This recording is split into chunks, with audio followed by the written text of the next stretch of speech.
rise that politics in Kentucky is the damnedest. There's a big ass fucking poem by Judge Mulligan, right? He always wanted to fucking do over Judge Mulligan. So you have Richie Farmer, who's going to go to prison for 2 years and 3 months because he was stealing all this fucking money while he was the agricultural commissioner. So the Kentucky State Auditor Adam Edelin's office, at the request of Farmer's successor James Comer, audited Farmer. April 30th, 2012, they audited Richie Farmer's office, and they found out that he had stolen nearly $500,000. Based on the results of the audit, Richie Farmer was administratively charged on March 18th, 2013 by the Kentucky Executive Branch Ethics Commission with 42 counts of violating Kentucky ethics law. Kentucky Executive Branch Ethics Commission. So that's just Steve Brashear's fucking Ethics Commission office. That's Steve Brashear. That's what the Ethics fucking Commission's office is. 42 counts. Kentucky Executive Branch Ethics Commission. Like what fucking... I guess they're the executive office. That's how they get their jurisdiction. They charge a crime. Who charged? Like who says it's okay to charge a crime? But usually it's a judge or the grand jury, right? Or just a fucking vigilante cop. Vigilante cop just charging motherfuckers left and right. I'm going to charge you with the fucking crime. I'm going to kick your ass. I'm going to charge you with assaulting me because I'm a goddamned hypocrite. So then on April 22nd, 2013, after an investigation by the FBI, Wikipedia, Richie Farmer is indicted by a federal grand jury on 5 felony counts of corruption charges that carries a sentence up to 10 years in prison and a $250,000 fine. He's charged with misusing state funds to purchase gifts for visiting state agricultural commissions at a national conference held in 2008. He says that he kept the leftover gifts, which was customized Remington rifles, knives, watches, personalized cigar boxes. The grand jury also accused Farmer of using the agricultural department funds to secure the appointment of a girlfriend as a special assistant. So he appointed a girlfriend, a former girlfriend, as a special assistant, right? So what a dirty dog, just fucking paying his fucking mistress on the side and shit. He pled guilty to 2 of the federal corruption charges, and then he faced about over 2 years in prison. So, yeah, 2 years in federal prison, 1 year in state custody, with the sentences running concurrent to each other. So, 1 for the state and 1 for the feds, right? They're fucking dicing them up. We get 1 year, you get the next year. In addition to the criminal penalties, Farmer also agreed to admit to the administrative charges leveled by the Kentucky Executive Branch Ethics Commission. Man, they basically got the motherfucker to admit that the shit happened. So they'll admit, they'll fuck you over. What he's got to say, all 42 ethics, he was wrong on all of them. Like, my God, this ends him. He has no ethics. He has no soul. He has no morality. He's a piece of shit. When he does get out, he did do his time, so I do believe that. And he should have a right to vote, right? If he's a felon, he's not allowed the right to vote, but I'm sure he'll get the right to vote. The Ethics Commission, while not officially releasing the terms of their agreement with Farmer until his plea agreement is approved by the courts, did state the fine would be larger than $20,000, which is the largest penalty issued by the Commission up to that point. So this gives the fucking Ethics Commission more teeth, right? The Kentucky Executive Branch Ethics Commission.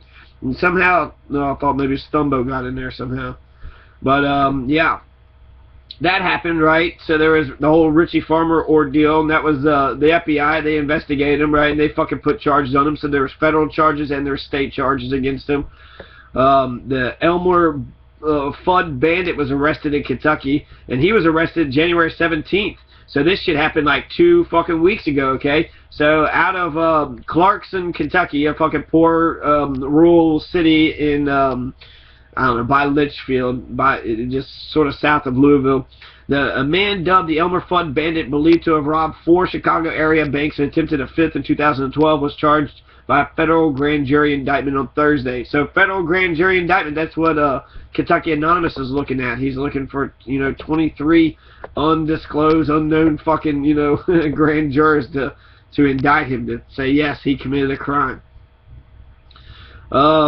Berkeley robbed at least 4 area banks in October 2012. The indictment alleges the FBI suspects Berkeley robbed a TCF branch. This, that, and that. And then he says that in November 2012, he was charged with robbing a U.S. bank branch in Louisville, Kentucky. And then from that robbery of robbing the Louisville branch, that's when they hit him up. That's when they got him. And man, my fucking page just crashed on me. I was watching it, I was looking at it, and then it was gone.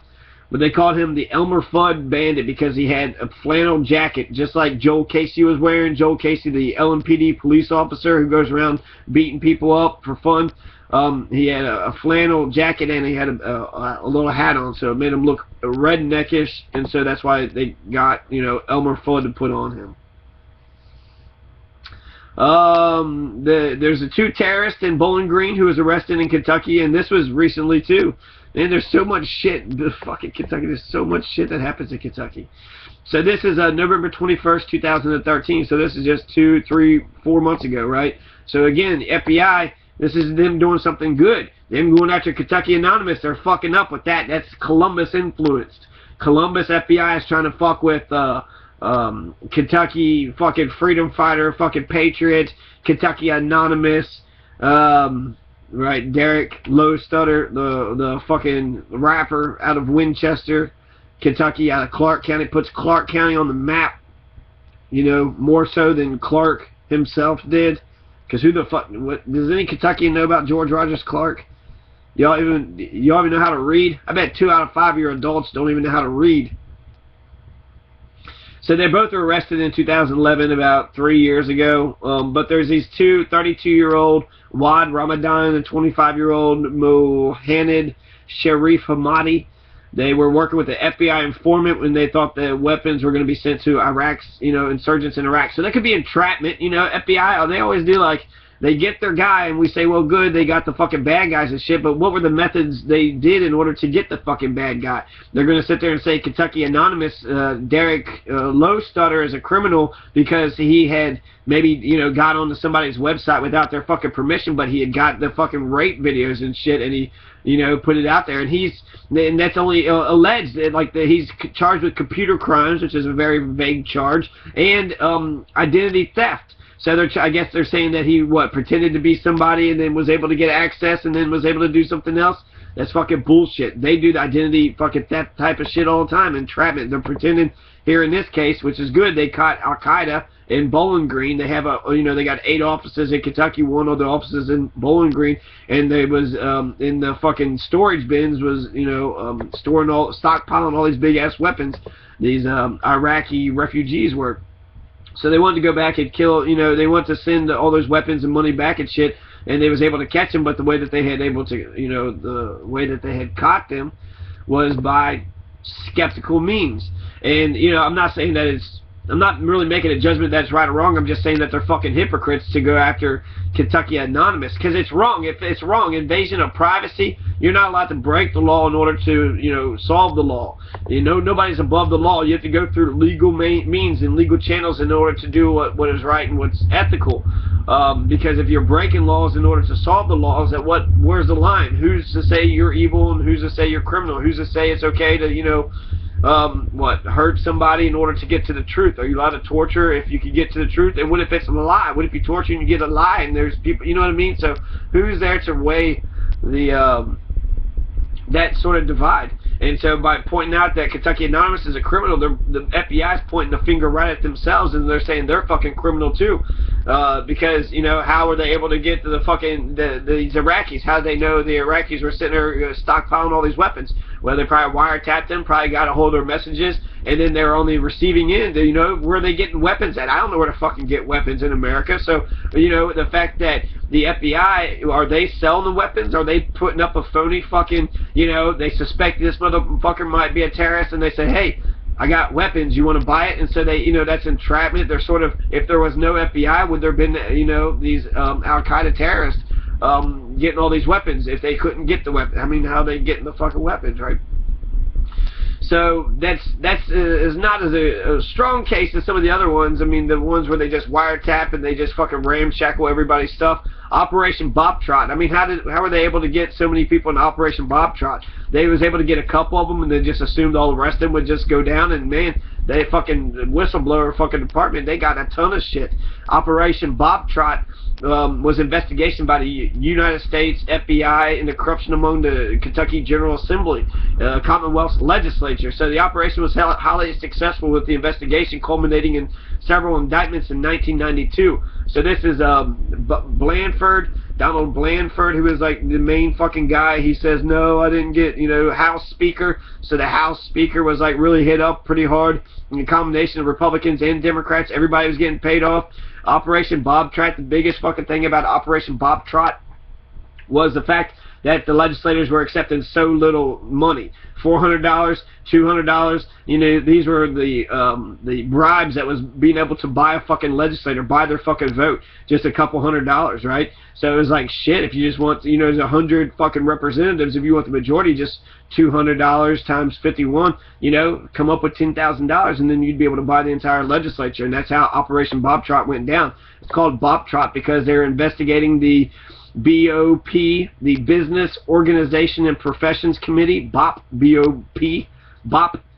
Committee, and then it was Trot because it was the horse racing industry. So the two committees oversaw state laws regulating horse racing. The expose was especially notable for revealing how cheaply the legislators were to sell their votes. So it led to the conviction of more than a dozen legislators between 92 and 1995. There's Jerry Bronger, Clay Crupper, Helen Garrett, John Hall, Ronnie Laidman, David Leemaster, Bill McBee. Don Blandford's like the House Speaker, so he's like the fucking face, the symbol for it all. But Ronnie Laidman, David Leemaster, Bill McBee, Virgil Pearman, John Rogers, Art Schmidt, Landon Sexton, Bill Strong, Richard Turner, Patty Weaver, lobbyist John W.J. Spurrier, Bill Guy, Bruce Wilkinson, the nephew of then Governor Wallace Wilkinson. So the fucking governor, it got close to the fucking governor. You can't say he was in it, but he was very fucking close to it. He was serving as the governor's appointment secretary. So Bruce Wilkinson is the one who's saying, you got jobs, you got jobs. When you have a culture of corruption coming from the top, the rest is going to be fucking corrupt too. I bet Wallace Wilkinson, it wouldn't surprise me if Wallace Wilkinson was corrupt as fuck. I mean, seriously, what notable governor has Kentucky ever had? Can any Kentuckian, ask a random Kentuckian on the street, who's your favorite governor of Kentucky? They probably couldn't even name fucking 2 governors. So there's that was Operation Boptrot. That was the FBI. The FBI was able to, how were they able to do that? And so the FBI had been around for a while. There's a couple more things about Operation Boptrot, but here's how you become an FBI agent in Kentucky. The requirements are you have to be a U.S. citizen. You have a valid U.S. driver's license, 4-year degree from an accredited college or university, and minimum of 3 years of professional work experience. So if you got a degree and you have 3 years of professional work experience, you could be an FBI agent. So that's fucking fascinating. They was hiring about like 3,000 fucking people about 3 years ago in 2009. So 5 years ago. But like 3,000 new positions of field agents and computer consultants and lots of people. They was hiring them out of Louisville. So, there's a lot more FBI that's probably going to be around, snooping on everybody else's fucking shit and then getting pissed off. I mean, the whole fucking Steubenville rape case, this whole fucking Kentucky Anonymous fucking controversy is so stupid. They're so fucking dumb. They are such huge, oppressive, psychopathic hypocrites. They don't realize that they're arresting other people for basically doing their job. They're pissed off because Kentucky Anonymous pointed out the fucking crime and was able to put pressure, media pressure, so that there was a solution that actually came on. How many times is there a robbery? How many times is there a murder? How many times is there a fucking rape where the cops don't do shit? And so finally, we was able to use the media and able to get the fucking rapist, got him off the streets, got him convicted, and now they're going to fucking go after the fucking guy who exposed them all. They wrong. They fucking wrong. And then he didn't even hack him. He didn't even fucking hack him. He just basically fanned the flames so the fucking media would pick it up. Sitting there saying he was going to release all their social security numbers and shit. And so, we'll see what happens. Here's a fucking threat. There it is. What you going to do now, fucking rapist? It's on your all shoulders.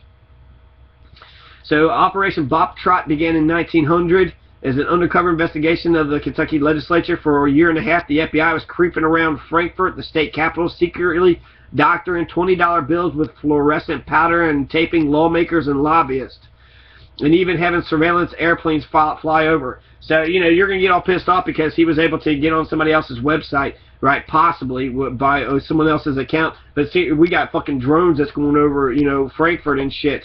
They're allowed to surveil using drones and shit. They're allowed to invade our 4th They're not just our Fourth Amendment rights, but basically they're shredding Kentucky's Bill of Rights, which I haven't been able to get to, but I will get to coming in the next one. Next one, I think I'll be able to cover everything, and it'll be clear. But FBI in Kentucky, carrying on. Derek Lowstutter should not get any jail time. Fuck anybody that tries to get Eric Lowstutter jail time. Fuck the juries. The jury can nullify Derek Lowstutter and give him his freedom. That's what the jury should do.